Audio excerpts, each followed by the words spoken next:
సింహాసనగతా నిత్యం పద్మాశ్రితకరద్వయా శుభదాస్తు సదా దేవి స్కందమాత యశస్విని. దుర్గామాత యొక్క 5వ స్వరూపము స్కందమాత. స్కందుడనగా కుమారస్వామి. ఆయనకు కార్తికేయుడనను ఇంకొక పేరు కలదు. బాలస్కందుడు ఆమె ఒడిలో కూర్చుని ఉండును. స్కందమాత చతుర్భుజ. తన ఒడిలో చేరి ఉన్న స్కందుని తన కుడి చేతితో పట్టుకును. మరి ఒక కుడి చేతిని పైకెత్తి పద్మమును ధరించి ఉండును. ఎడమవైపున ఒక హస్తమున అభయముద్రను దాల్చి మరి ఒక హస్తమున కమలమును కలిగి ఉండును.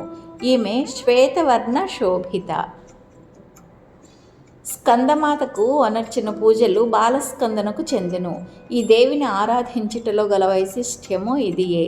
కనుక భక్తులు స్కందమాతను ఆరాధించుటకై ప్రత్యేక ధ్యాసను కలిగి ఉండవలెను. ఈ దేవి సూర్యమండల అధిష్టాత్రి అగుట వలన ఈమెను ఉపాసించువారు దివ్య తేజస్సుతో స్వచ్ఛ కాంతులతో